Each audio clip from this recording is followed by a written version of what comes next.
Magandang araw. Ito ang guided by my angel.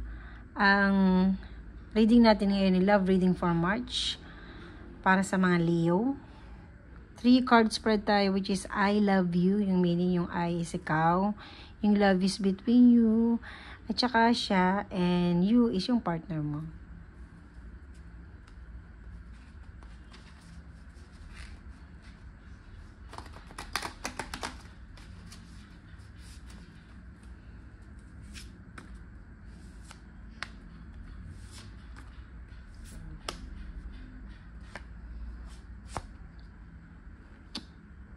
I love you.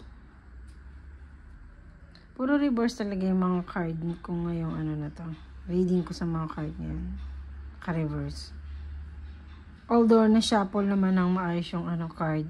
But reverse pa rin talaga silang lumabas. But of course, meron silang deep meaning sa'yo. And as for I, ikaw mismo, ngayon in relationship is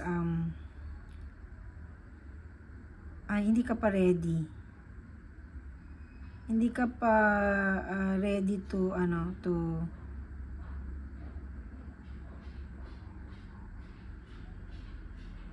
na mag-give up. So kung shaky yung relationship ninyo before at ngayong March naman is nasa stage ka pa rin na hindi ko naman i-give up yung relationship na ito. And I won't give up this relationship. At ayaw mo naman na pagsisihan mo pagdating ng araw. Kung meron man sigurong bibitaw siguro yung partner mo but not you. At pagtatanggol mo pa rin yung relasyon ninyong dalawa at hindi ka bibitaw. Yun nga yung pinakaano niya. And between you two, dalawa naman is broken promises siguro. Ikaw mismo sa sarili mo is parang feeling mo may broken promises na naganap at magaganap ngayong March at ayaw mo muna sana ikaw mismo or bring up parehas sa inyo yung mga broken promises na yon before kayo as early as kung bago pa lang kayo mag-partner ngayon is may nakikita ka ng tinatawag na hindi naman red flag but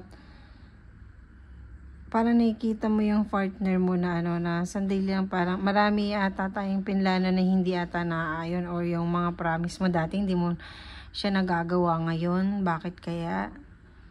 So, yung partner mo meron siyang ibang gustong gawin. And then dahil doon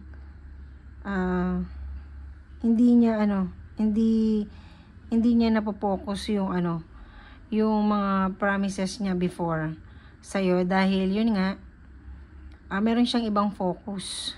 Hindi ko alam kung ano yung ibang focus niya na to, no?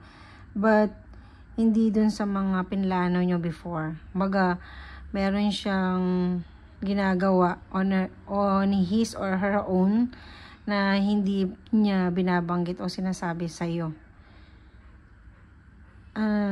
May pagka-busy siya sa ibang bagay. Ano kaya yung bagay na yan? But itong card na to, bala ako nakikita na basta busy siya sa isang bagay o sa isang sitwasyon na busy siya, nakapokus siya sa doon. And hindi niya nakikita yung yung mga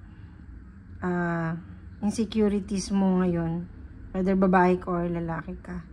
And kung single ka naman, ngayong buwan ng March is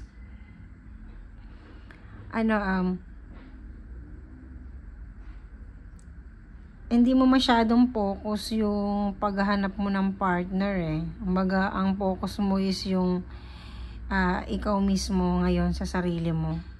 But open ka for any new relationship kasi mukhang katatapos mo lang din doon sa isang relasyon at ayaw mo munang pumasok ulit. And yung yung future mo na future partner mo is hindi din naman niya focus ngayon yung relationship. So hindi pa kayo mag-meet ngayong March kung nagtatanong ka sa sarili mo kung magiging ano ka pa ba makipagrelasyon at hindi siguro ngayong March.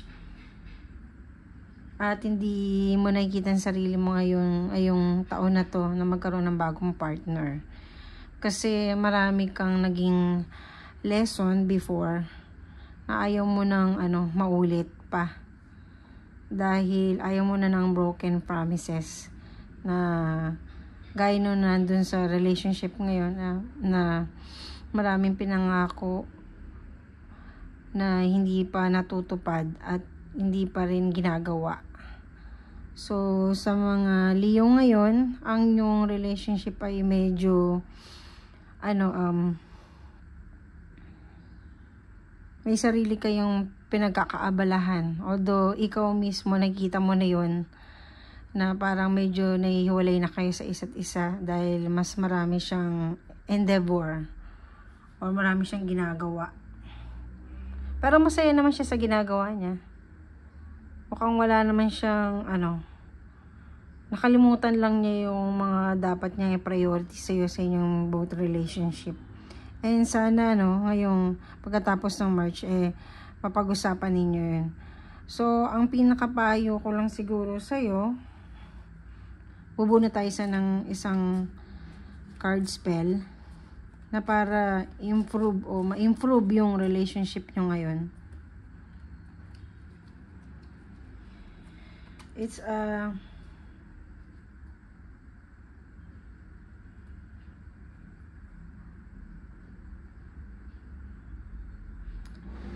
isang klase siya ng Tuesday spell. So, Monday ngayon, Tuesday ngayon, nag-video ko is Monday. So, Tuesday, tomorrow. Ewan kung kailan mo So, any Tuesday is, gumawa ka ng isang, prayer. Kahit saan ka man, nakaupo ka, nakatayo ka, naglalakad, nasa trabaho, nasa bahay, kung saan ka man. Yung araw ng Tuesday, pagkagising mo pagkagising mo, mas maganda siya. Bitawan mo yung mga salita kung paano mo gusto o napipicturean ng sarili mo with your partner. Gawin mo lang yun every Tuesday this March. And masasabi ko sa iyo, magkakaroon ng improvement yun bago matapos ang March. And sana mai-comment mo yun bago matapos ang March kung anong improvement na nakita mo sa partner mo na dahil doon. Ang masasabi ko lang siguro is communication, pero yung hindi interrogation. Magkaiba naman kasi yun. So, may pag-communicate ka without interrogation. Yung simpleng usap lang para hindi mag-iwasan. Para ma-open up unti-unti niya yung sarili niya sa'yo without interrogating him or her. So, sa ngayon, yun lang yung love reading, mga ka-Leo. Maraming salamat and God bless.